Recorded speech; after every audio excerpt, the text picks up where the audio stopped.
Byte release প্রথমটা দেখুন। Byte release normally কি করে? হ্যাঁ, ধরেন যে সে হাতে কামড় দেয়, তাই না? ধরেন এইভাবে সে কামড় দিয়েছে, তো এই ধরনের সিচুয়েশনে পড়লে আপনারা কি করবেন? যদি কামড় দিয়ে থাকে, সে হাতটা তার মুখে একটু চেপে ধরবেন। কামড় যখন দিবে তো মুখে তো হাতটা ঢোকাবে, তাই না? হাতটা একটু চেপে ধরবেন এবং নাকটা একটু চেপে ধরবেন। তার মানে কি, তার যে নিঃশ্বাস নেওয়া সেটা রাস্তায় বন্ধ হয়ে যাচ্ছে। সে যখনই মুখ দিয়ে নিঃশ্বাস নিতে যাবে, কারণ নাক তো আপনি চেপে ধরেছেন, যখনই মুখ দিয়ে নিঃশ্বাস নিতে যাবে মুখটা হা করবে, সে মুখটা খুলে ফেলবে, তাই না? সাথে সাথে আপনি হাতটা সরিয়ে নেবেন। ঠিক আছে, এটা হচ্ছে বাইট রিলিজ টেকনিক। কিভাবে আরেকজন যদি আপনাকে কামড় দেয় কিভাবে আপনি ছাড়িয়ে নেবেন, বুঝতে পারছেন? আর নেক্সটটা হচ্ছে ফ্রন্ট ডিফ্লেকশন। ফ্রন্ট ডিফ্লেকশন, ধরেন একটা বাচ্চা আপনার দিকে তেড়ে আসতেছে, আপনি কি করবেন? তাকে ঘুষি মারবেন বা তাকে মারবেন? সেটা করা যাবে না। হ্যাঁ, ধরেন উনি ধরেন আমাকে ক্লাস দিচ্ছেন, উনি আমাকে মারতে আসতেছেন, আসেন।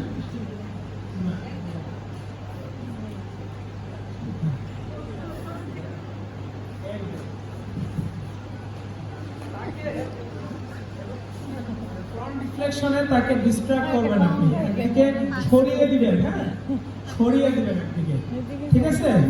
ফ্রন্ট ডিফ্লেকশনে দুটাকে আপনি সরিয়ে দিবেন, বুঝতে পেরেছেন? না, এগুলো হচ্ছে মানে নিজের একটু যতটুকু সেফ থাকা যায় সেগুলো টেকনিক। হ্যাঁ, ফ্রন্ট ডিফ্লেকশনে আমরা তার হাতগুলোকে সরিয়ে দিই, সেজন্য আরেক দিকে যায়। এবং এই সময় আই কন্টাক্টটা হচ্ছে খুবই গুরুত্বপূর্ণ। আপনি তার সাথে সবসময় আই কন্টাক্টটা ধরে রাখতে হবে। হ্যাঁ, আই কন্টাক্টটা খুবই গুরুত্বপূর্ণ। তো নেক্সট হচ্ছে ওয়ান আর্ম রিলিজ। ধরেন সে আপনার হাত ধরলো, তো এটার অনেকগুলো ভেরিয়েশন আছে, 4টা ভেরিয়েশন আছে। সে আপনার হাত ধরলো, তো হাতটাকে আপনি কিভাবে ছাড়াবেন?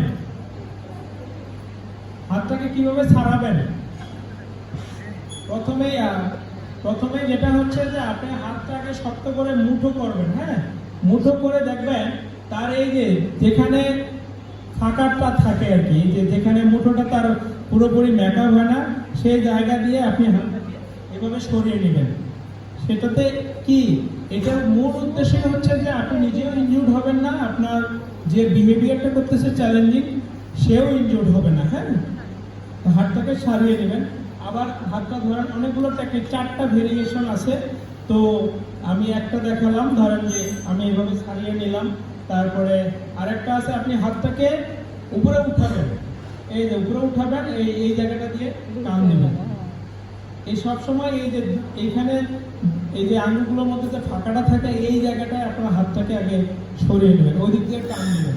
আরো টেকনিক আছে, ধরেন এইভাবে এক হাত দিয়ে হচ্ছে না, তখন আপনি এই যে এক হাত দিয়ে তার হাতটা ধরবেন, তারপরে এভাবে ছাড়াই নেবেন।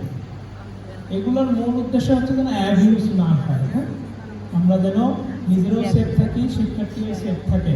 এখন আপনার 2 হাত ধরেছে, আপনি কি করবেন? 2 হাত ধরেছে, 2 হাত দিয়ে সে 2 হাতে ধরেছে। আবার ওই আপনার হাতটাকে সরিয়ে নেবেন। ওই যে আমি বারবার বলেছি যে যেখানে ফাঁকাটা থাকে ওই দিক দিয়ে কিন্তু সে যত শক্ত হবেই ধরুক, আপনার হাত ছুটে আসবে। এটার জন্য খুব শক্তি দরকার বা ইয়ার দরকার তা না। হ্যাঁ, এগুলো জাস্ট টেকনিক, কিভাবে হাতটা আপনি ছাড়িয়ে নেবেন। হ্যাঁ, আর এরপরে আছে এই যে আমার বাচ্চা আছে, গলা চেপে ধরে, কি করবেন তখন? বলেন তো, যখন গলা চেপে ধরে তখন কি করবেন? উনি এই যে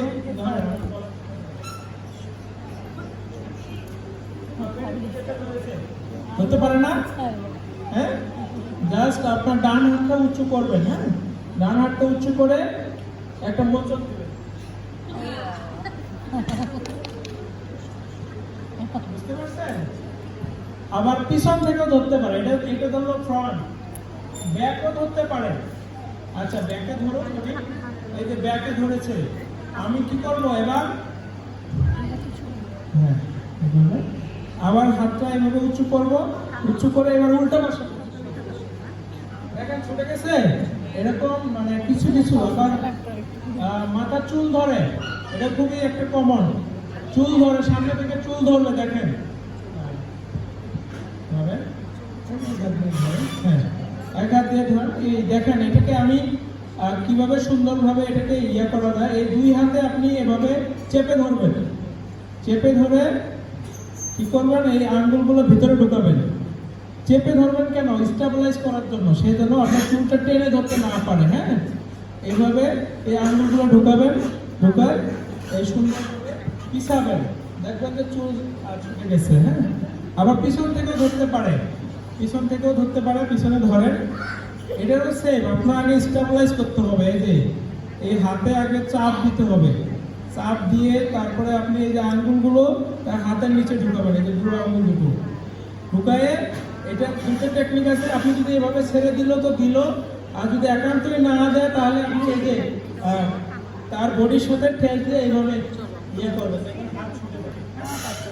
এরকম অনেকগুলো টেকনিক আছে। অনেকের যে ঝুঁটি থাকে না, ঝুঁটিও হতে পারে, ঝুঁটি টান দিতে পারে, ঝুঁটিও এই সেম টেকনিকে খোলা যাবে আর কি। হ্যাঁ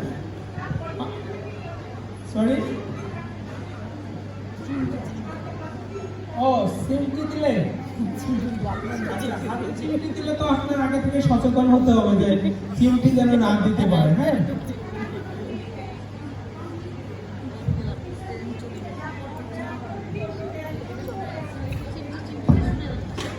আর কিছু কিছু বিহেভিয়ার আমি প্রথমেই বলেছি যে যেটা হচ্ছে আপনার নিজের জন্য ক্ষতিকর, তার জন্য ক্ষতিকর।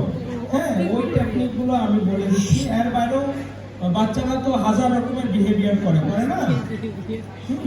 তো আপনার সে চিমটি দেয়, আপনার আশেপাশে থাকা মানে আপনার আগে থেকে এমন হতে হবে যে সে কাছাকাছি আসছে, যে কোনো সময় আমাকে চিমটি দিতে পারে।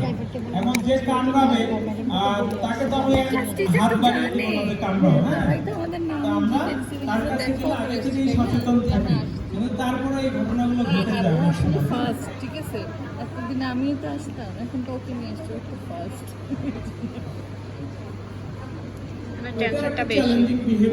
অবশ্যই তাকে আগে প্রোঅ্যাক্টিভ আমাদের স্ট্র্যাটেজি ইউজ করতে হবে।